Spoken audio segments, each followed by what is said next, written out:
Okay, well, I think we should move right along into the next bit now. David, you are about to grace us with maybe the first chapter of your book. Yes, my reading. This whole Not thing. this whole thing. Well, what I just happen to have this laying around. Um, so definitely can't read the whole first chapter because we're gonna keep this moving pretty quick. But I thought I'd share just a little bit from chapter one, just talking about kind of the opportunity with community, and we're gonna break out for discussion groups after this, I believe. And so this will hopefully give you some food for thought and some things to talk about in your groups. And by the way, if you haven't, I think we're making the first chapter available to everyone, and you can get it on the website at cmxhub.com/book, so you can read the first chapter for yourself too. But all right, there's no pictures, but I'll show you anyway. Chapter 1, page 8, the unrivaled scalability of community. When you give people a true sense of community, it motivates them to want to get involved and contribute. Motivate enough people, and community can help you achieve incredible scale. One company that succeeded at scaling by creating true community for many of its members is Duolingo, led by their incredible global head of community, Laura Nessler, who's now at Reddit since I published his book. So Laura's moving on in the world. She built that community from the ground up, and the language learning app Duolingo does everything with a community-first mindset, and it's enabled them to achieve incredible scale in a relatively short time, having launched publicly in 2012 and now offering nearly 100 different courses to their user base of over 300 million. Developing 100 language learning courses takes an incredible amount of resources. Contrast Duolingo with the language learning software Rosetta Stone, which was founded in 1992 and offers 23 languages. Duolingo did this all with just over 300 employees. Rosetta Stone has over 1,300 employees. Today, Duolingo is privately valued at 1.5 billion. Rosetta Stone's market cap is about 700 million. So what is the secret to Duolingo's scale? You guessed it, community. The majority of courses on Duolingo are developed with the help of the community. Duolingo's learning scientists and curriculum experts provide structure and guidance, as well as review all content before it goes live. However, the community contributes the content and translations that make the actual courses. The product isn't the only thing that's powered by community at Duolingo. When they found it that their users wanted to practice languages with each other in person, Duolingo took a community-first approach. They asked their most motivated members if they'd be interested in organizing local events where learners could come and practice their language with each other. Today, a team of 3 people at Duolingo is responsible for running over 2,600 events per month. It's wild.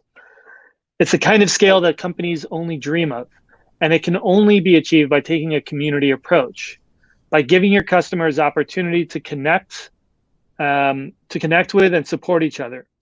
And you can deliver exponentially more value at a fraction of the cost of traditional business tactics. That doesn't mean you should hire a junior community manager and expect them to run 1,000 events. You need to invest properly into the right people and systems in order to set community up to succeed.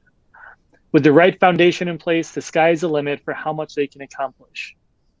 When talking about the value of community, people often focus on customer retention and how being a part of a community will make customers more loyal. This value is big and shouldn't be ignored, but the big competitive advantage comes from how you activate those loyal customers to contribute their energy, knowledge, and skills. It's their contributions that unlock scale. It sounds simple enough, but it's actually a massive shift in mindset for most businesses. There's strength in numbers. Companies that build engaged communities have access to exponentially more people who contribute to their mission and objectives. Whether it's your product, your marketing, your support, or any other part of your business, you can scale it by building and activating a community. How are we doing on time here? Do I have one more section, Beth? I think you don't. But okay. Well, that was exactly what I planned on reading. Perfect. Well, at this point, we're going to move into this two discussion groups. Okay, we're back. Hello. Again. That countdown, that was pretty seamless, wasn't it? You gotta give people a community building tip. You want someone to do something, give them a countdown timer, and then they're like, "Oh God, time's running out. Gotta go." That's exactly right. Well, so Jamie, I don't know if he's still in the group here, if he's joined a networking group, but he did ask a really good question of the panel, and I figured it might be a nice time to answer it because it's a really good question. So Jamie asked, how can brands support communities that have started with this more transactional relationship develop the truer human elements of community? This is something that many CMs are facing when looking after a large scale operation, and they don't really get time to go back to the basics. Yeah, so I'm guessing it's like a company that has a customer base. It's been very transactional. And now they're trying to bring a sense of community. That's a really good question. I think going to what we talk about in the book, we talk about the social identity cycle, and it goes back to what we were just discussing in the panel of getting really specific about identity. And so the first step I would say is research and talking to those customers, understanding who are your customers and what are the different kinds of people that make up that customer base. You probably have customers who've been with you for a long time, customers who are part of big companies or small companies, people who are in different roles or professions, people in different locations, and you just start to form essentially a community persona, a description of an identity that makes up who your community will focus on. And just by having conversations with people, you'll start to get a really clear picture of who that person is. Additionally, by having conversations with them, you get to start building trust. And that's the foundation of community. So kind of like the assumption in that question a little bit is that like, well, we've been very transactional, so we haven't developed a lot of like human to human trust yet. It's just like we sell something and they buy it. You probably have some more trust in that because you're still interacting as people. Hopefully they like your product and they get a lot of value out of it. But now how do you build on that trust? How do you start to form relationships with people and make them feel heard, make them feel involved? I loved Ellen's line there about like, you're not there to help them, you're there to build with them, to collaborate with them. And so just thinking about like, what are the opportunities to bring them together and how do you just start forming a rapport with them by getting on the phone with them, having conversations, learning about who they are, and then starting to facilitate experiences that specifically are doing what they told you they needed and what they told you they're looking for and who they're looking to meet. And you start to build up that, imagine like a cup that's empty or low in level of trust. You start to fill that up and build more trust. That serves as a foundation to start to build on top of it.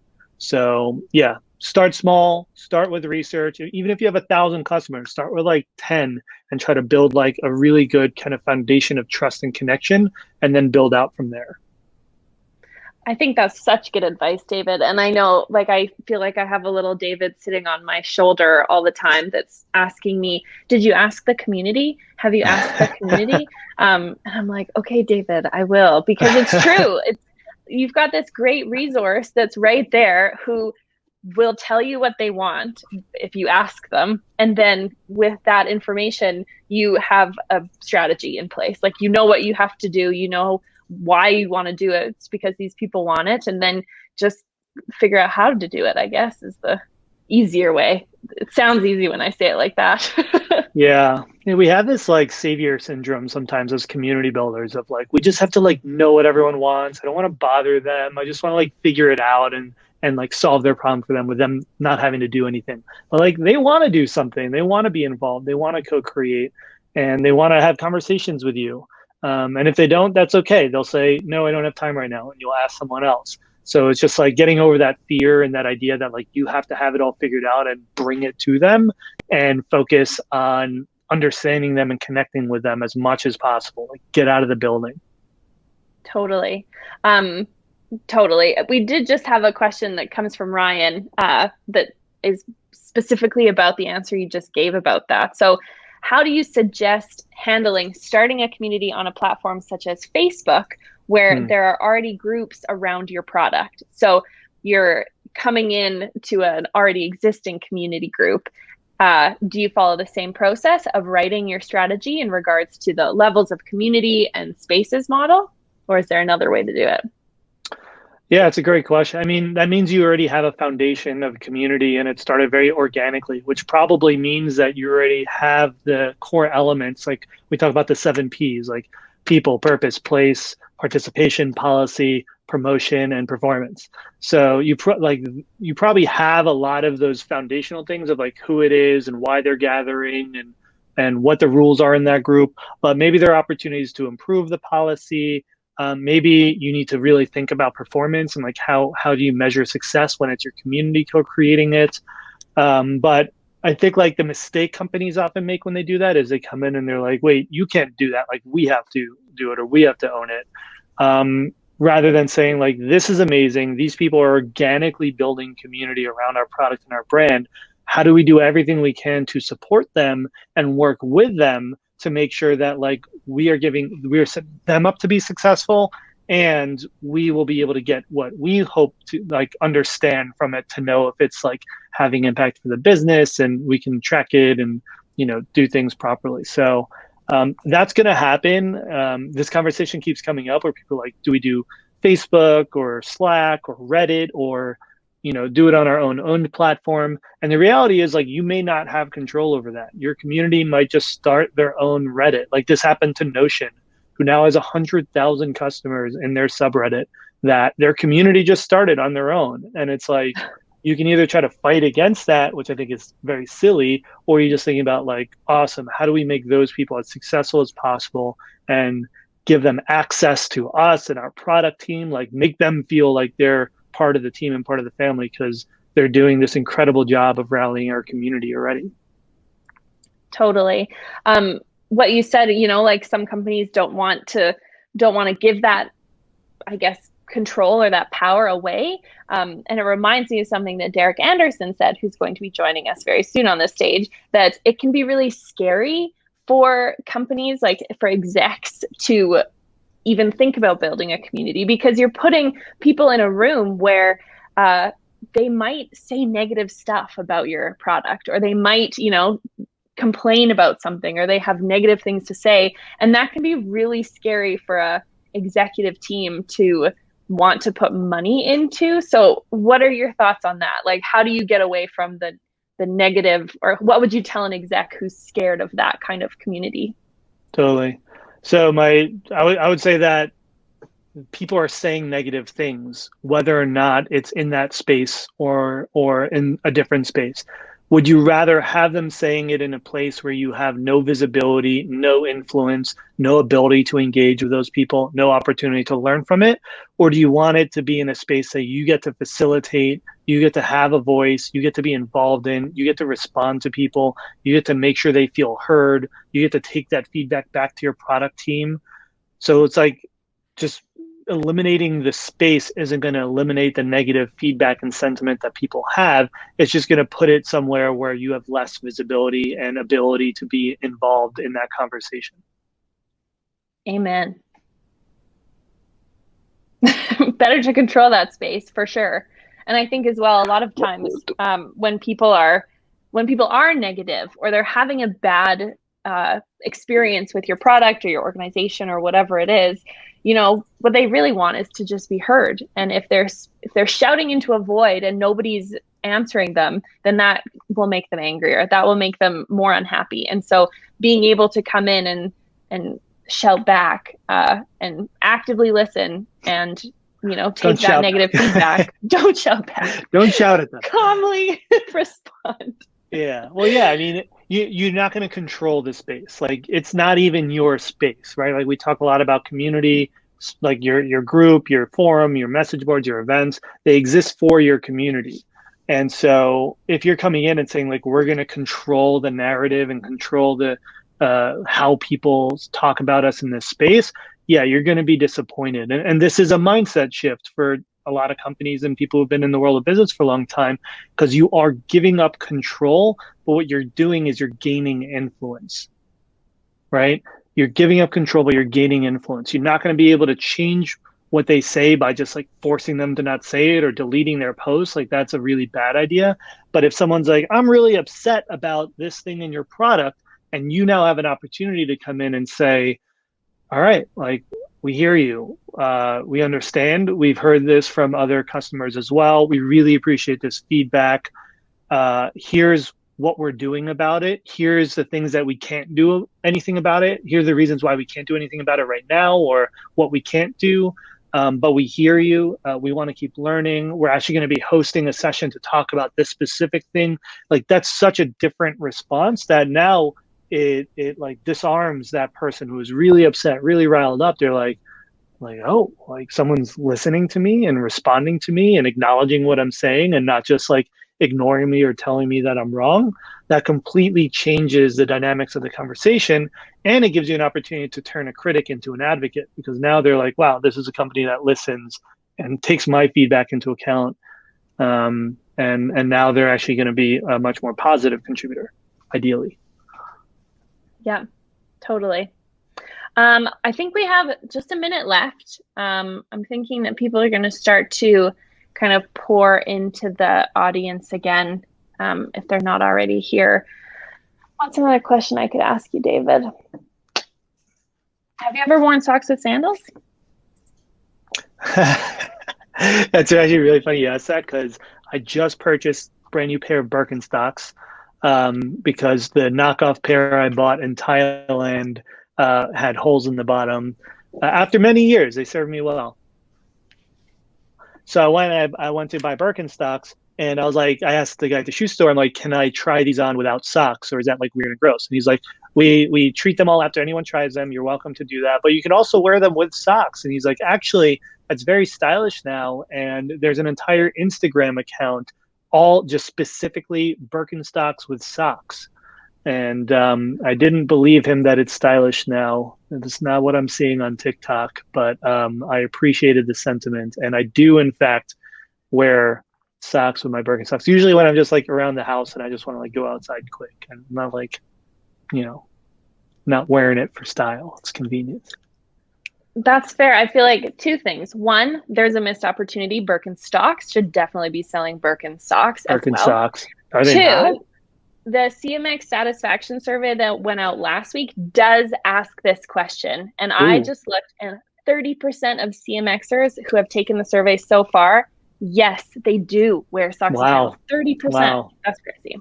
I kind of would have guessed it would have been a little higher. I feel like community builders are socks with Birkenstock people, but yeah. Well, cool. Speaking of community builders who push the limits of fashion, segue, I'm so excited to introduce Derek Andersen.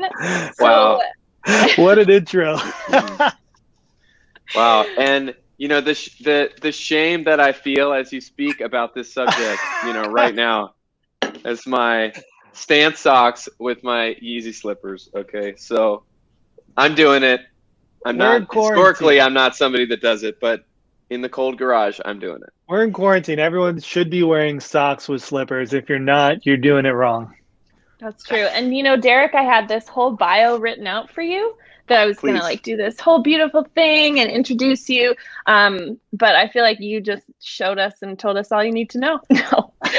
So for the last 15 years, Derek has been building communities. He's the co-founder and CEO of Bevy. But he also co-founded Startup Grind, which is the world's largest startup community with over 600 chapters in 125 countries. They're educating and inspiring and bringing startup people together. Derek has community coursing through his veins, and I'm so excited to have him here today. Everybody, please join us in welcoming. And Derek is here. Thank you so much. I'm excited to be here. Enjoyed catching your chat together, and great to see a lot of friends and meet some new people. David, here we are. I think I'm going to start with the question that's on everyone's mind. 2020, baby, you had your wife had a baby, you all had a baby.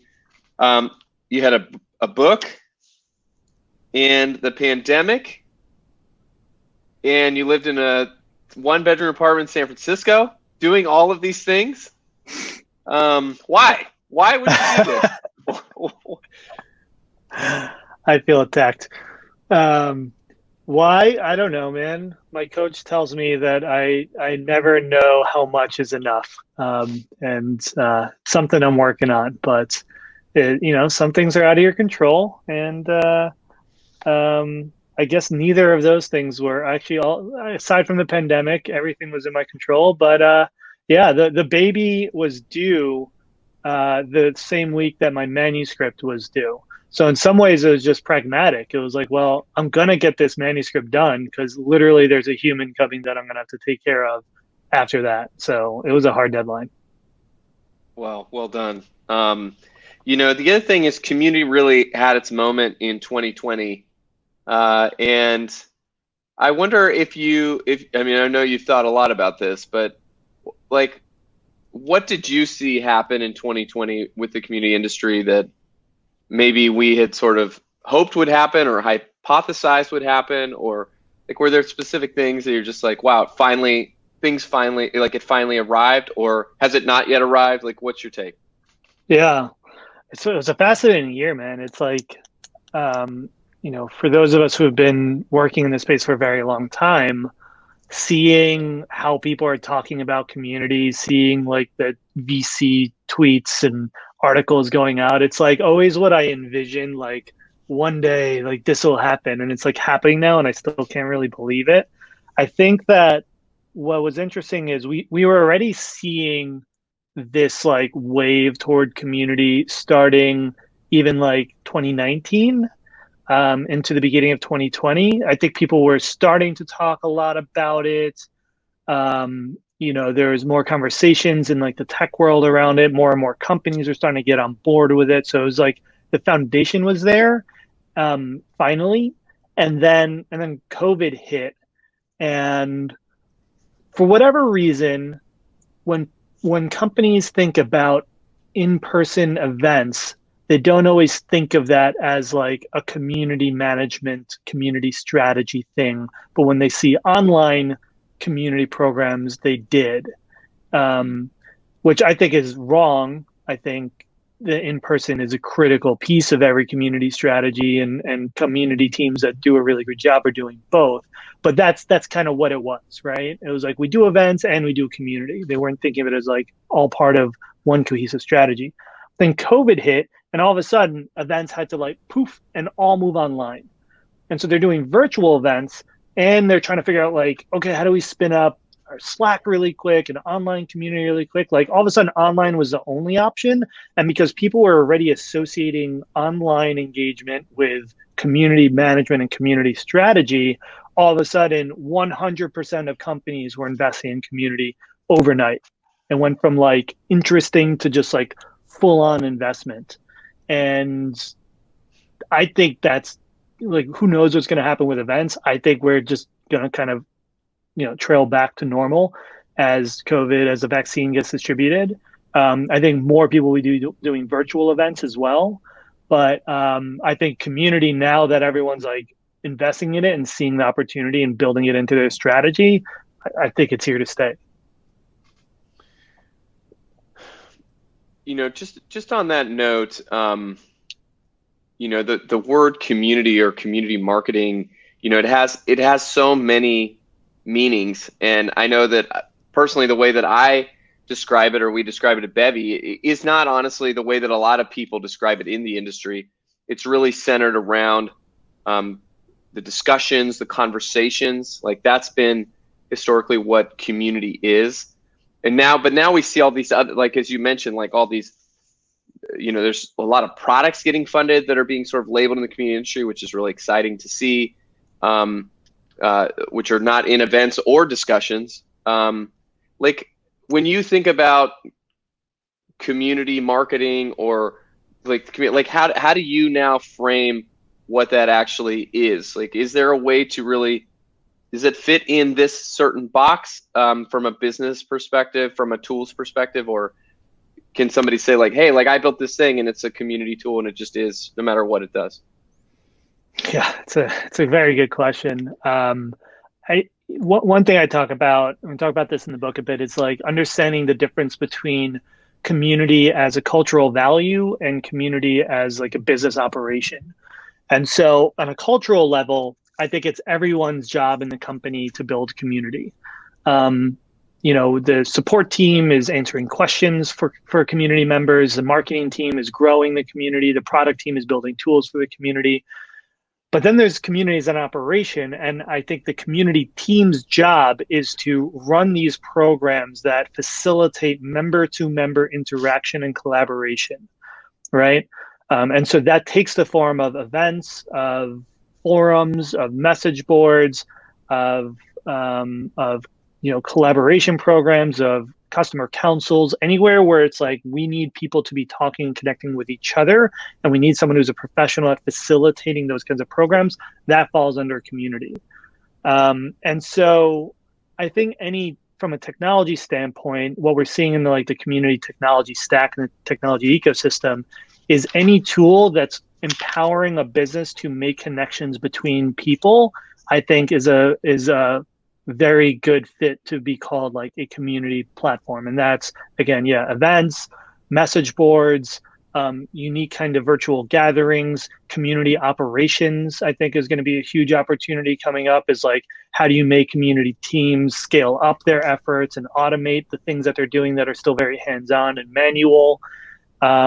And then there will be, side things like, is Mailchimp a community platform? No, like you can send emails to your community, but I wouldn't call it a community platform. You can still use lots of tools for your community, but if you're talking about community tools specifically, I'd say it's focused on that objective of connecting people to each other. And I, just to be clear, didn't give David any of my questions before, because that's no fun to have him actually prepare thoughtful answers. I'd rather put him on the spot and make him uncomfortable. So I'll just continue along that path.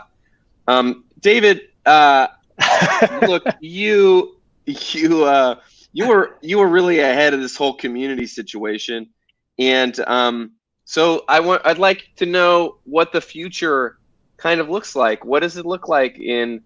I won't make you go too far, but let's look 4 or 5 years, 2025, 2026.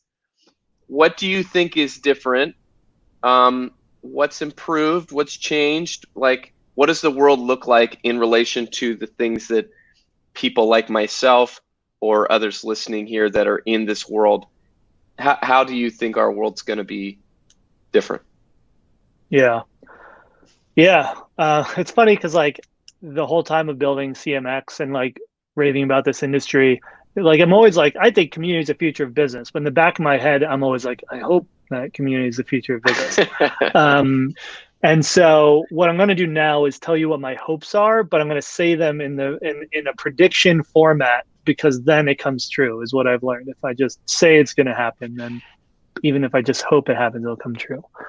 So what's going to happen is community is going to become a really core, obvious part of every business, and that's going to take I think that's going to take a few different forms.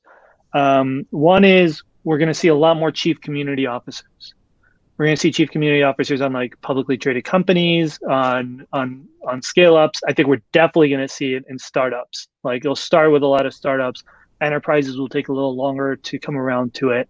But I mean, if you actually think about the CMO role, and even the CEO role is only about 100 years old. CMO is much newer. It's 30 years old, I think. My friend Eric Martin just turned me on to that. So it's today we think about obviously a company as a CEO and a CMO. That wasn't always obvious. In the same way, it doesn't feel obvious now that a company would have a chief community officer. I think in 5 years, that's going to be obvious. I think Alexis Ohanian said recently, he predicts that 50% of publicly traded companies are going to have a chief community officer in place. And I agree with that. So that's one, is community is going to have a seat at the table and be at the highest level of seniority within companies. And that's going to translate into a whole lot of changes across companies, in that community will be its own dedicated departments. There's going to be a range of tools and technology that exists for community teams that are much more established. And of course, once you have the big tools, and people will start to get really, really specialized about how do we solve this one very, very, very specific problem that community teams have. And so we'll see the tech ecosystem grow. And of course, that all results also in a much more clear career path for community professionals.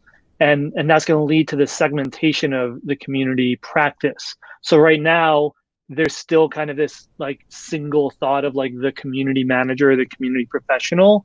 In 5 years, it's going to be like, what is a marketing professional? Well, you have advertising, SEO, content marketing, what's it called? Like influencer marketing.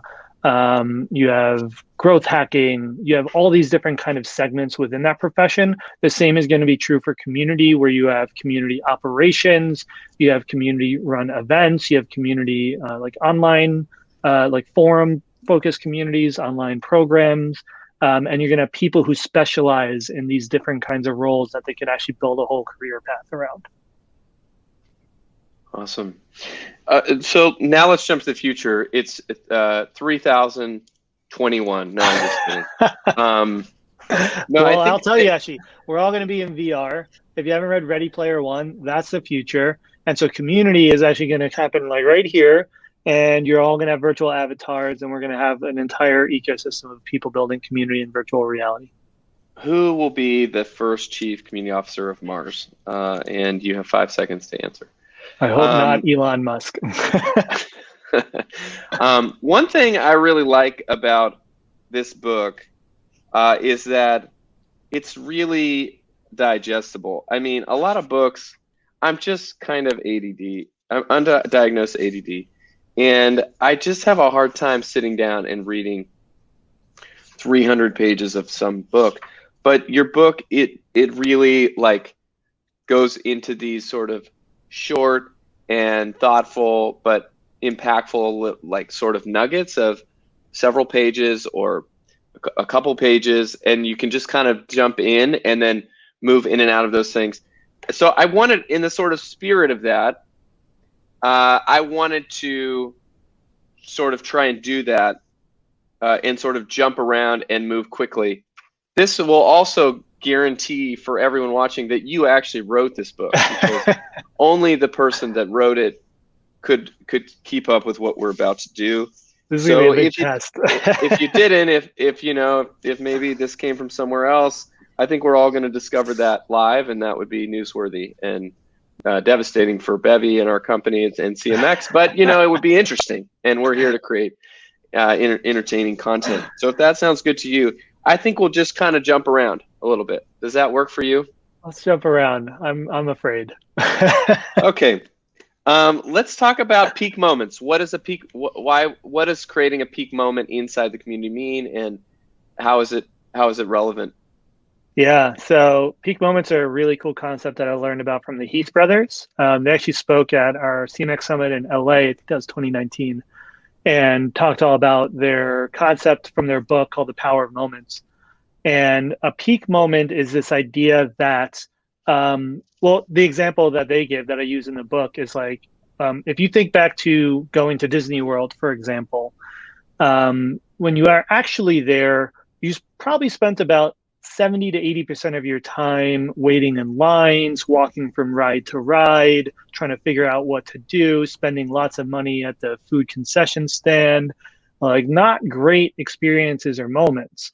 But when you think back to Disneyland now, what you end up remembering will be like your one really amazing experience, like at the top of the roller coaster, or like when you first met Mickey Mouse. And so those are what they call peak moments. And it's this idea that in an experience that you host, which you can now apply to any event you host or your online community, people are going to have hundreds of little moments.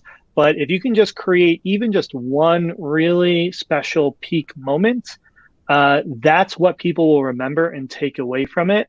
So try to find opportunities to create novel experiences. They give you 4 different ways that you can create peak moments in the book, but like really heightened moments of like really exciting experiences, like top of the roller coaster, meeting someone new. Like there are events that I remember because I met someone new who became a really close friend, and as a result, I'll never forget that event because I remember that moment I met that person.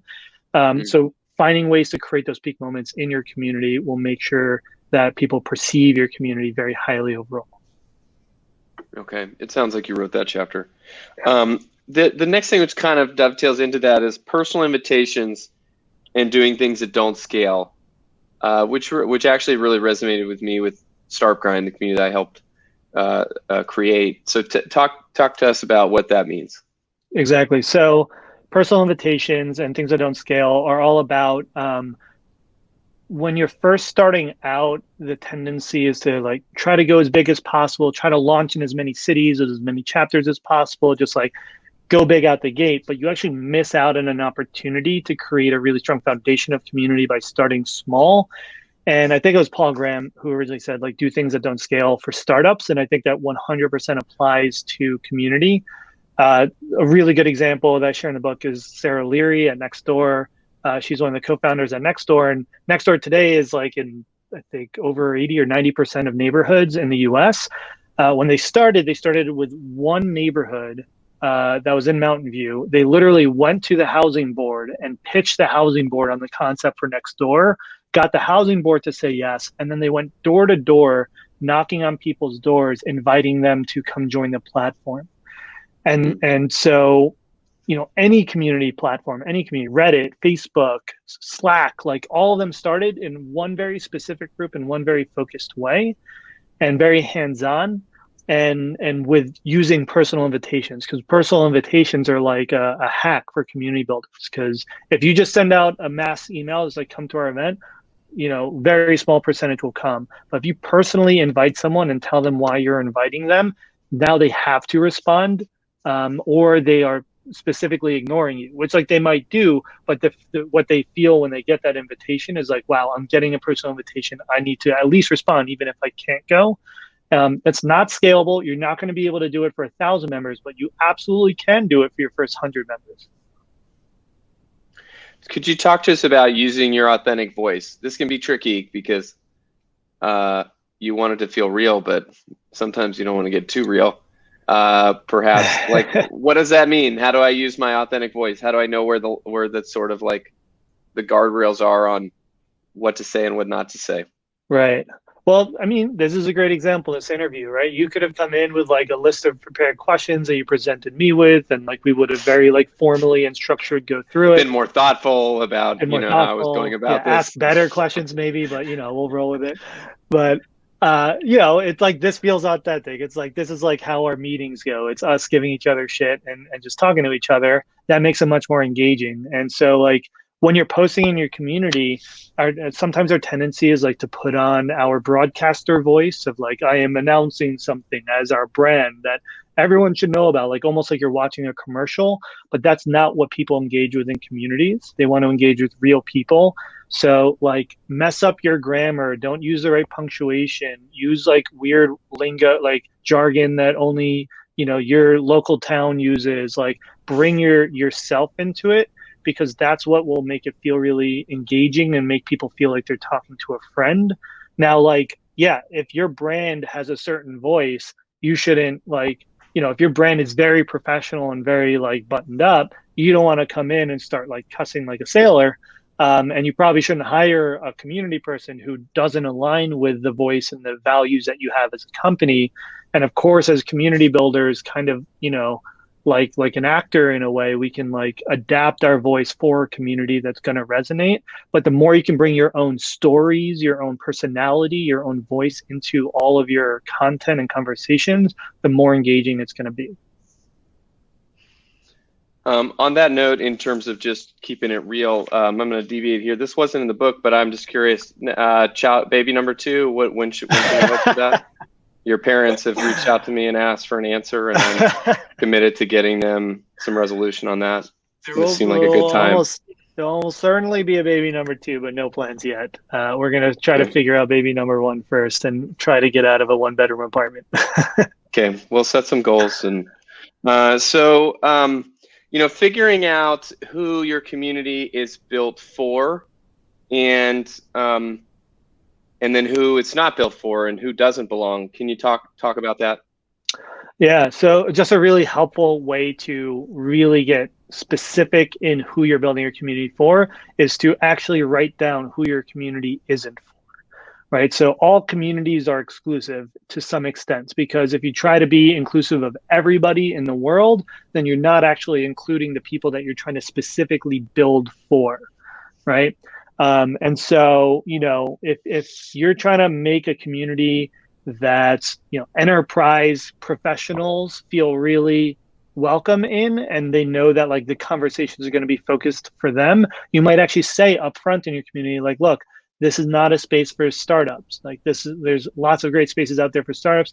This isn't one of them, because we're specifically trying to create a space that can focus on a very narrow realm of conversations and people. So who doesn't belong in your community is just as, if not more important to articulate than who does belong, because that's what's really going to make those people feel like it's a space designed for them. Talk to us about how to activate the most successful community leaders. Like, first of all, how do I identify them? And then secondly, how do I make them win big with my brand? Yeah.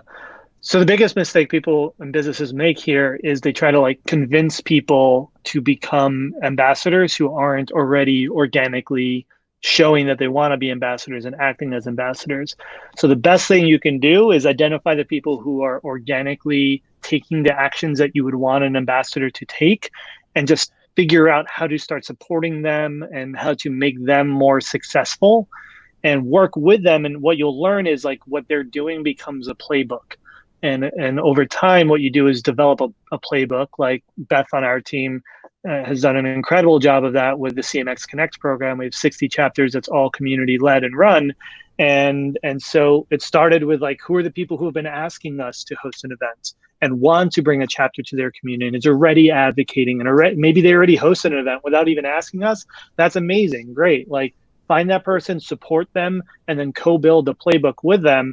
And now when someone else applies, you can interview them and actually have a high bar to entry to make sure they're going to maintain the same like values and quality.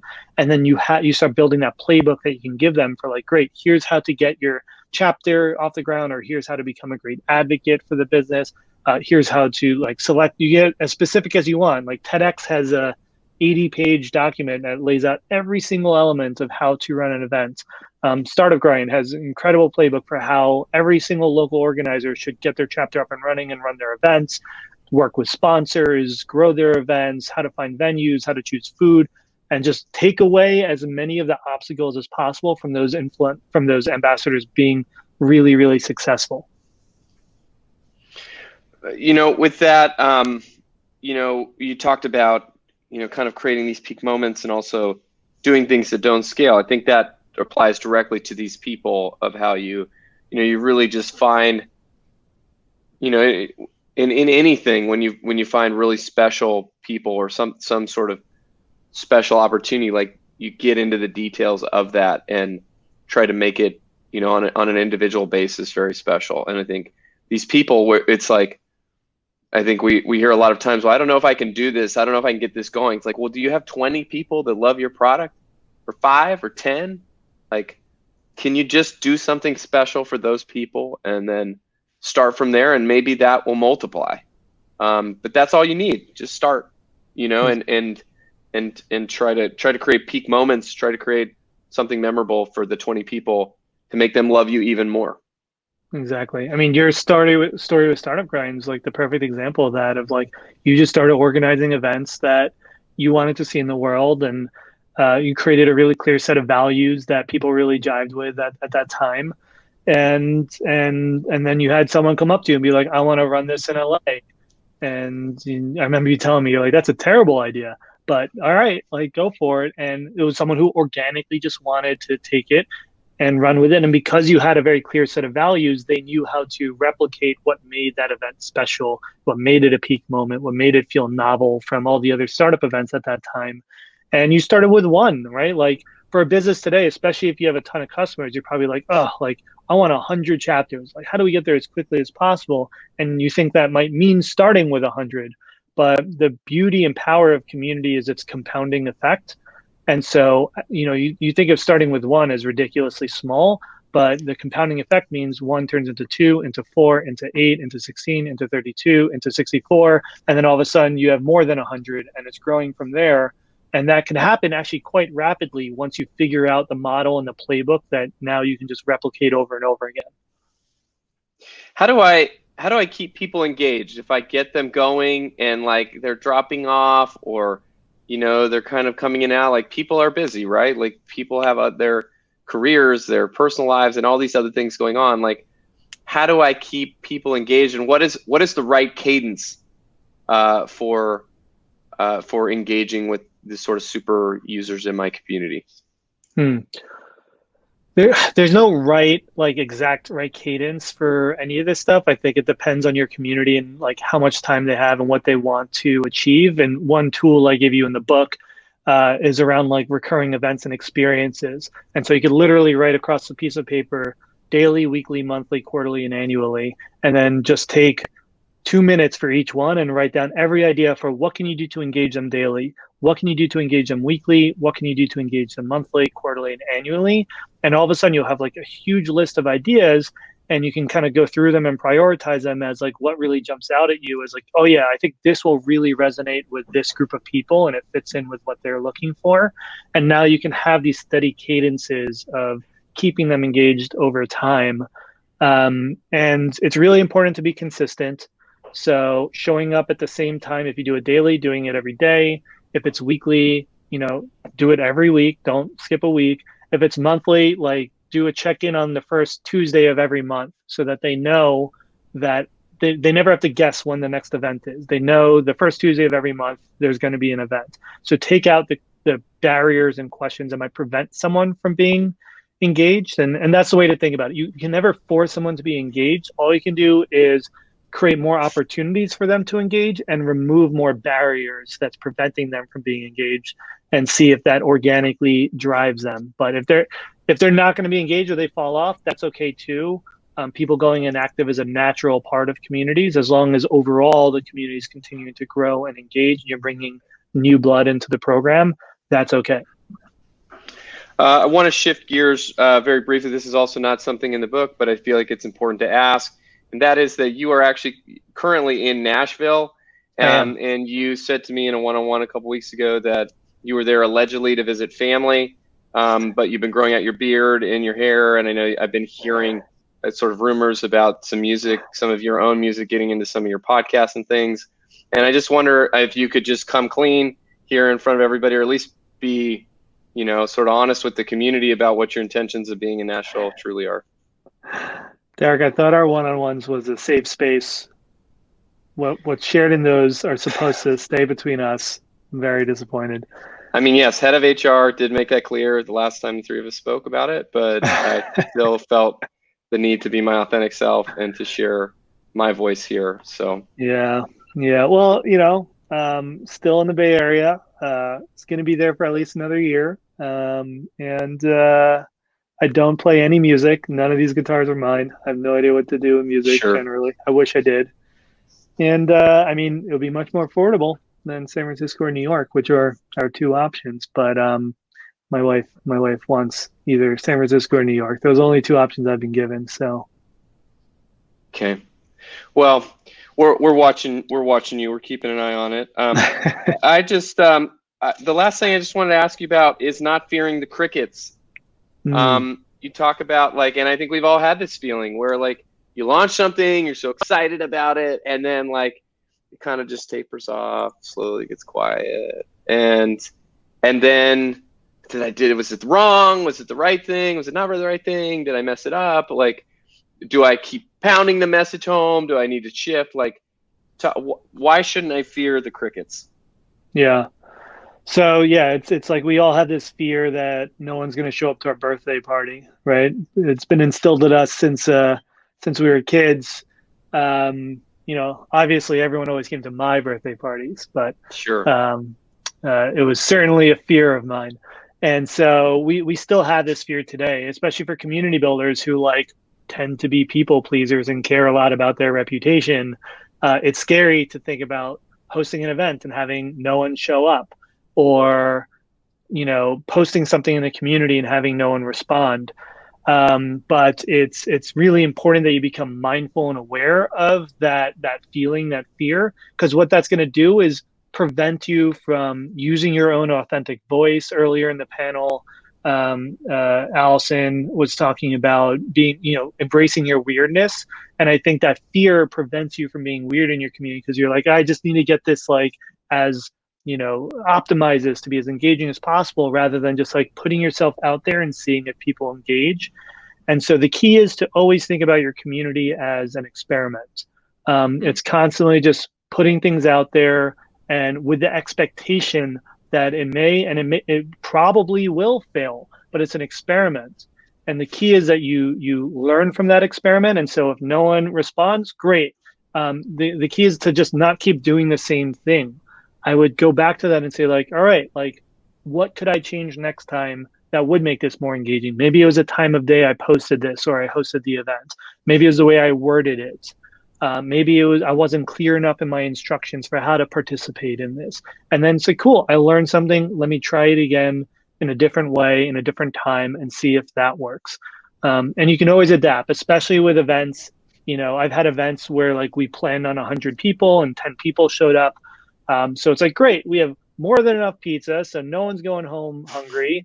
And let's just turn this into a really intimate discussion instead of everyone facing the stage. Let's get the speaker in a chair, form a circle. And now all of a sudden you turn it into a peak moment where they get to have this really intimate experience with the speaker and you take advantage of it being small. So be adaptive and just always look at it as an experiment.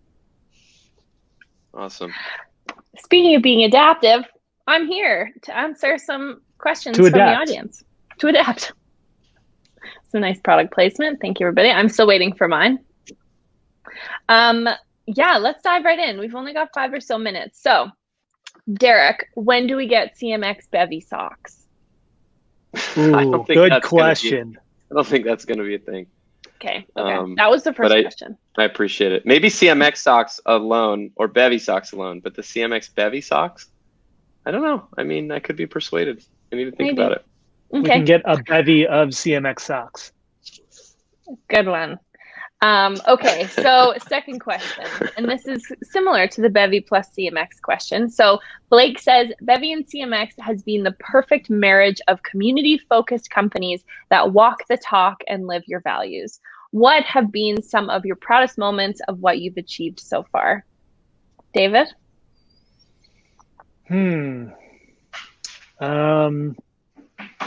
Well, I mean, I'm probably stealing Derek's answer here, but I think our recent announcement about the fundraise was really exciting, not because of the fundraise itself, but because of who was involved and our ability to really invest in diversity and making sure that we have, we're thinking about diversity in every part of the business. So, we've been putting a lot of work into it as employees, but also thinking about it from the investor level. And then Beth, you and I are doing a lot of investment in DEI on the community level now as well, and the customer level.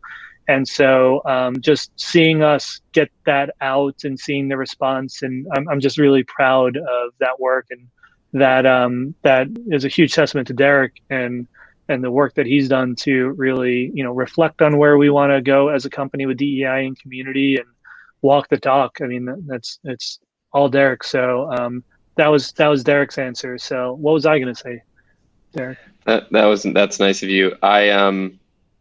Look, I mean, we're 2+ years in, and acquisitions are really hard. It's takes a lot of, it's sort of like a marriage. I've been married 15 years next month. So I know something about it. And it's it takes a lot of patience. It takes a lot of give on both sides. And, and I think, David has been an incredible person to work with and continue to work with.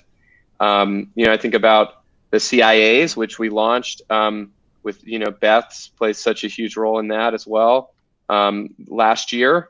And then we did it for the second time a couple of months ago. Think about the community industry reports, which existed before, but just how much more we've done with that. CMX Summit, taking it, doing what was in person. I mean, I've attended many years of it, and it was incredible. It was it's sort of doing that together, and then doing it virtual this past year. So lots of great things. I know that nobody asked me But I think one of the things I'm most proud about, Beth, tell us what you feel most proud about. Thank you for volunteering your insights. It was just going to follow up with that. I think that in the conversations I've been in about the community and about Bevy and CMX, the question that always comes up, that's always asked, is how will this affect the community? So I've been really proud to be a part of the truly like community first approach. I get to see it every single day, and I think that that's definitely felt in the CMX community. So I'm really proud of that. Okay, we do have another question. Jamie asks, what are the key elements you would look for in a candidate when recruiting for a community team? Is there something that's more important than anything else? That's a great question. First off, I think it depends on the role, and going back to that question that Derek asked earlier about the future and talking about, like, I think there are going to be more specialized community roles, and I think those are already forming today. So really understanding, are you trying to hire someone that's more operational in nature and will be able to kind of like tie together the different systems and tools and processes and team, be able to track everything properly, be able to automate processes, then you really want to hire for someone with an operational background, with experience in running those systems. You want proof that they are very organized and will like really thrive in the details, because like it's still extremely hard, especially for communities, to tie all these systems and tools together. We're working on that at Bevy to make it a lot easier, but it still requires a very strong, clear skill set. And so know what you're looking for. Is it operational, or is it more on the community engagement side is another one. So do you want someone who is going to be very active and positive and vocal in the community and like be able to speak the community's language and bring that energy? So you're looking for someone who brings a lot of positive energy and excitement and who's like ready to like jump in every day and start conversations and engage and has a very like authentic passion for the topic. Or the third one is then more on the program level, which is maybe similar to operations, but more thinking about things like ambassador programs. Like, how do you scale up the program? How do you create the systems that makes it really repeatable? You know, it's a lot of like creating documents that you can use. It's a little bit more behind the scenes of facilitating community.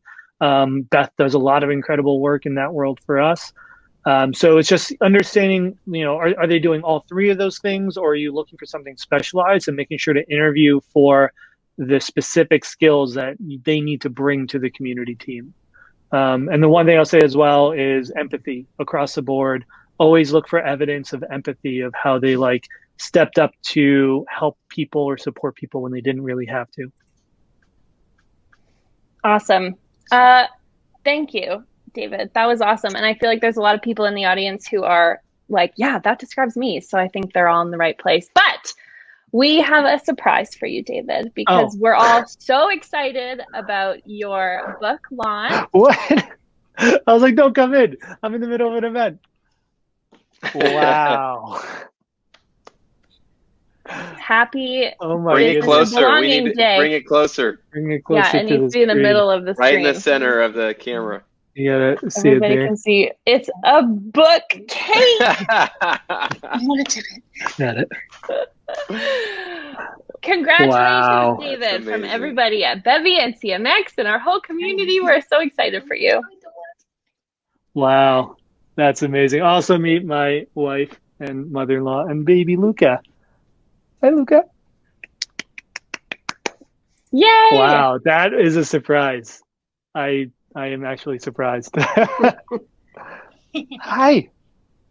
I have to give a huge shout out to the true wizard behind this event, Anne Marie, who's on our team. She's our event manager at CMX. She is the epitome of if you can dream it, you can do it. And she was like, we should have a cake. And she made it happen, even across the country. She made this happen. So true props, Anne Marie, and a cake. I took out my head. This is EQ call for Derek to serve with Tara listed here on the release. I don't know if anybody else hears this weirdness, but it's just me.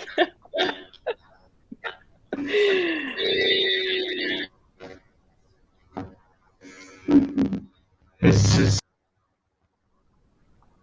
Cool. In any event, let's start another exciting fun thing we've got going on. A raffle. Everybody, we're going to do a raffle now. And so the next thing is everybody who's in the audience today has a real opportunity, a real chance to win the Business of Belonging book today. We're going to send it to you. Winners will be announced like right here, right now on stage. Sure. And oh, there, we can hear you now, David.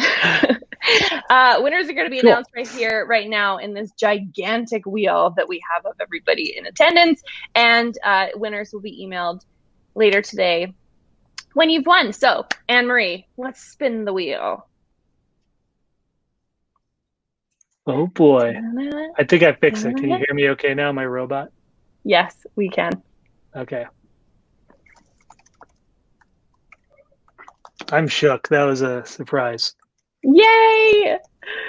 All right, Brian Isaac. Yay! You win the first book. We will be emailing you. All right. Second book. Anne-Marie, spin the wheel. Da-na-na-na, da-na-na-na. This is such an impressive wheel, isn't it? It's hard to look at. It's got our logo in the middle. So many people. It's hard to look at. Da-da-da. Carter Bancroft. Da-da-da. Congrats, Carter. All right. Now I have a special thing. The third winner is going to win not only the Business of Belonging book, but they're also going to win a spot at the Business of Belonging workshop with David Spinks on April 20th at CMX Spark. So this is a paid workshop. The cost is $199, $149, $199. And this next person is going to get it for free. Spin the wheel.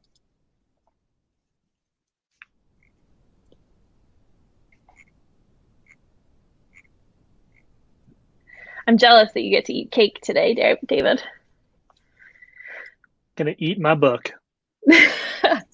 Jason Williams. Congratulations, Jason. Oof, what a day. My heart is full. How about you, David? Very, very, very excited. This is incredible. I can't thank everyone enough for joining and supporting and all the love on social media and everyone sharing their pictures of the book. I especially love everyone's selfies with their pets on the book. There's already a couple Amazon reviews with pets. I'd actually like every Amazon review to have a pet in there. I think it would actually help my ratings a lot on Amazon. I don't know if their algorithm takes that into account, but I'm overwhelmed with just gratitude to you, Beth, and to Anne-Marie for all your support and putting together this incredible launch party. I think this is like, once again, you've set the bar for what an event can be virtually and what a book launch could be online. I think a lot of authors would kill to have a launch event like this. So deeply grateful for all of you, for everyone here in the audience, and everyone online who's been supportive of the book. It's everything I could have hoped for, and thank you so much. Thank you, David. I feel like thank you for giving us an opportunity to make events like this happen. It's always so fun to celebrate. Well, we are coming close to the end of our epic Business of Belonging day, or I guess event. Business of Belonging will continue for the next, well, what was the year, Derek Espo? 3021? Yeah, very, very far away. I would like to just remind everybody, so I mentioned CMX Spark, but we're very excited to host this event. This is the first ever CMX Spark. It's a one-day virtual conference that's going to focus on the incredible voices from community leaders and experts in Europe, the Middle East, and Africa. So this was something that a lot of our CMX community members were talking about, that, a lot of community, a lot of what CMX was doing was very North America and America time zone centric. So we listened and we're making changes. So CMX Spark is that. You're going to learn firsthand building thriving branded communities, measuring community values, scaling your communities, and you'll also make, of course, connections with other community professionals. And we're also going to have a job fair. So if you're looking to land your next community gig, make sure to join CMX Spark. And of course, because it's Anne-Marie and she's hosting this event, we're going to have so much fun. So make sure to join us. And yeah, David, do you want to say anything about Spark? I'm like thrilled about Spark. It's like, and something that we've been talking about for many, many years. And it was always just like, how can we do another conference in Europe? And it's just so exciting to see that get off the ground. And we have such an incredible community in Europe and so many great CMX Connect organizers who've been working so hard to build up those communities. And we're already seeing such a huge response to Spark with tons of people signing up in a very short amount of time. So it validates that, you know, it's a need. I think it's a great opportunity. I mean, when we started CMX in North America, it was like when the industry was still very nascent. And my dream was that if we could build a conference that felt very premium and high quality for the industry, that emotion, that credibility would be translated to the industry as a whole. And I think Europe's much farther along than the US was when we started CMX. But it also still has an opportunity to really like invest in community very heavily and legitimize the profession in Europe very heavily. And I really hope that this event helps work toward that goal, along with all the incredible people building communities and events there already. So very excited. It's going to be amazing.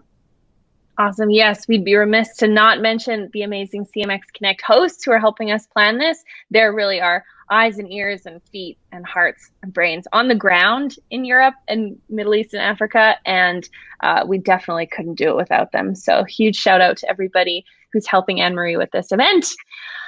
Anne-Marie, I think, do we end 5 minutes early? I mean, this has been amazing. I've been so great. I meant it's been so great, and I've had so much fun. Clearly, I need to stop talking after 2 hours of just talking.